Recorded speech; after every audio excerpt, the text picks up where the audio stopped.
హామీల అమలుపై బడ్జెట్లో కాంగ్రెస్ సర్కార్ ఎలాంటి స్పష్టత ఇవ్వలేదని బీజేపీ నేతలు ఆరోపించారు. ఈ బడ్జెట్లో హామీలను ఎగువేసేందుకే సర్కార్ ప్రయత్నించిందని, బీసీ జనాభాకు అనుగుణంగా బడ్జెట్లో కేటాయింపులు లేవన్నారు. గతంలో ఆర్థిక మంత్రిగా పనిచేసిన తనకే ఈ బడ్జెట్ అర్థం కావడం లేదని, కాంగ్రెస్ సర్కార్పై దీనిపై క్లారిటీ ఇవ్వాల్సిందేనని బీజేపీ నేత ఈటెల రాజేందర్ అన్నారు. జీతాలు కూడా ఇవ్వలేని పరిస్థితిలో ఉన్నామని చెప్పారు.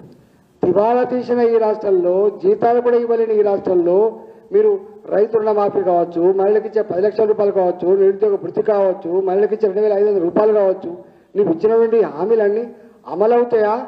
ఎట్లా అమలవుతాయి? దీని మీద నేను మాజీ ఆర్థిక మంత్రిగా నాకే అర్థమైతే లేదు, సామాన్యులకైతే అసలే అర్థమయ్యే ఆస్కారం లేదు. కాబట్టి దీని మీద మరింత స్పష్టత కాంగ్రెస్ పార్టీ ఇవ్వాల్సిన బాధ్యత ఉందని ఈ సందర్భంగా నేను డిమాండ్ చేస్తాను.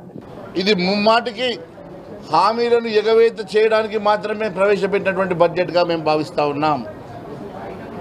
కాంగ్రెస్ బడ్జెట్ అన్ని వర్గాలను పూర్తిగా నిరాశను ముంచిందని చెప్పేసి, అన్ని వర్గాల ప్రజానీకాన్ని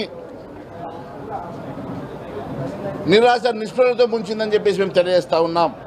ఈ రాష్ట్రంలో 56% ఉన్నటువంటి బీసీలకు కేవలం 8,000 కోట్ల రూపాయలు కేటాయించి, గత ప్రభుత్వం ఏ రకంగానైతే ఈ రాష్ట్ర బీసీలను మోసం చేసిందో, ఈరోజు అధికారంలోకి వచ్చినటువంటి కాంగ్రెస్ ప్రభుత్వం కూడా ఆ రకమైనటువంటి మోసమే చేసింది. డబుల్ బెడ్రూమ్లు కట్టిని ఈ రాష్ట్రంలో వేలాది ఇండ్లు అనేక చోట్ల కట్టి లబ్ధిదారులకు ఇవ్వలేదు, అవి ఖాళీగా పడి ఉన్నాయి. వాటి విషయము ఈ బడ్జెట్లో ప్రస్తావన రాలేదు. ఇందిరమ్మ స్కీము, ఇల్లు లేని వారికి స్థలము 5 లక్షలు అన్నారు తప్ప, ఈ డబుల్ బెడ్రూమ్లు ఏ విధంగా మీరు లబ్ధిదారులకు కేటాయిస్తారో చెప్పలేదు.